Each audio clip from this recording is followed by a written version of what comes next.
So in this video, we're going to look at so-called crystal polyhedra, or maybe even a better way to phrase this would be crystal coordination polyhedra, because we're going to look at the so-called coordinations of various elements in a given crystal. And the crystal that we're going to use as an example is the mineral olivine from this very nice diagram from Klein and Dutro, their mineralogy textbook.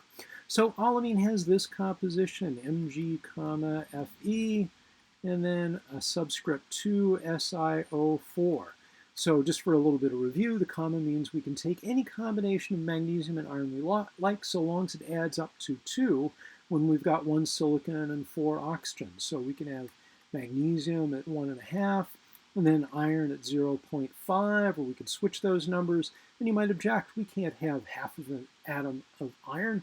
Well, it's not saying that we have half of an atom. This is really a recipe. So all it is telling us the proportions of materials that we need, the proportions of the elements that we need to be able to make olivine. It just says you need 2 of these kinds of divalent cations, and it doesn't matter what combination you take them. And that would be per 1 atom of silicon and 4 atoms of oxygen. What this diagram does down here is it shows how they are arranged. With some simple metals, the atoms, especially the oxygens, could be in some kind of simple closed packed structure that in another video we talk about. We describe these as HCP or CCP, and we'll save that for another video. Well, these oxygens are not arranged that way. The silicon-oxygen bonds are highly covalent, and those highly covalent, highly directional bonds means it's not so easy to make something that looks like this. So we don't have a closed packed structure of the oxygens. The oxygens, by the way, are going to be here at the corners. Anywhere you see a corner, that's going to be an oxygen atom. Let's take a look at this guy here. We call it the silica tetrahedron. And so it's a tetrahedron that by definition it has 4 sides, right? So tetra, and then hedron. This is from the Greek. Tetra means 4.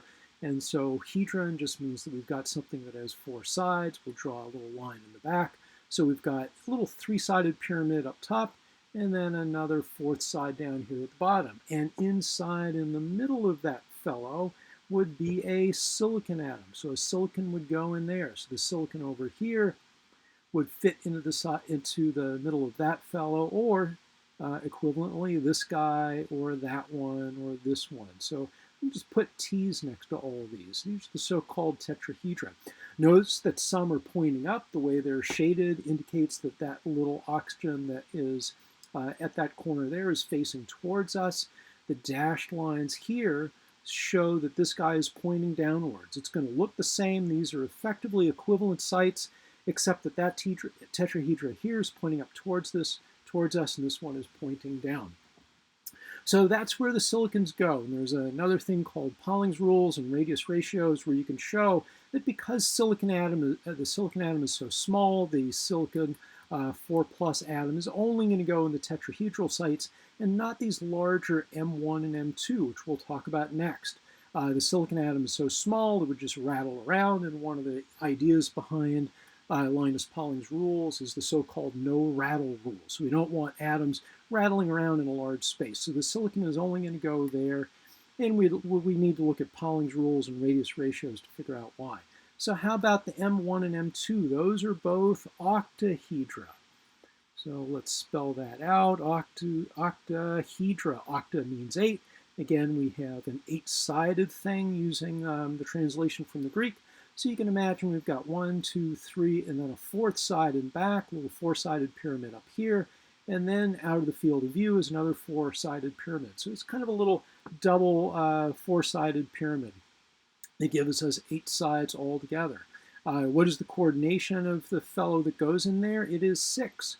So if we have an atom that's bonded to, let's say, 1, 2, 3, 4, 5, 6, we can see that we can draw an octahedron if we connect all of the various oxygens that occur on the corners. That's a very sloppy square here. It's meant to look more like this. So we've got a square, and then a tetrahedron there, and then another tetrahedron below. So that's our octahedra. And interestingly enough, we have to be careful when we talk about coordination. These fellows, the magnesium and iron, are surrounded by 6 atoms. So when we draw Roman numeral 6, here we mean that it is in contact with 6 oxygens, whereas the silicon is in contact with 4. So this 4 coordination number gives us a 4-sided figure, but this 6-fold coordination, which we can write this way, 6-fold coordination, gives us an 8-sided figure. So you have to be a little bit careful about mixing and matching the values for the coordination number and then the number of sides that we get on a polyhedron. Sometimes those numbers match, sometimes they do not. Why do we have 2 octahedra, an M1 and an M2? Because there are 2 distinct sites. I'm going to erase this, but you can go back to take a look at this to see what we mean.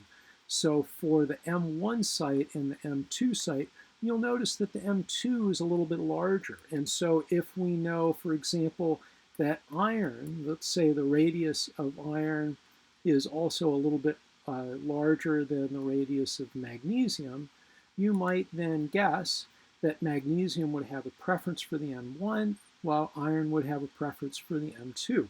That's not a hard and fast rule. Iron can go in either M1 or M2, and Mg can go into both of these as well, especially at high temperatures. And it's one of the ways we can calculate calibrate a thermometer.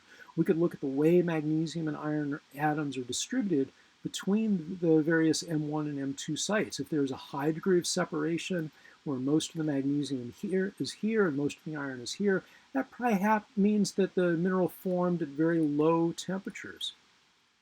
Whereas if we have magnesium scattered about both sites and iron scattered about both sites, that might indicate that we have high temperatures. The temperatures are so high, the atoms have enough energy to jump from one site to the other, and they're not really settled into just the M1 or just the M2.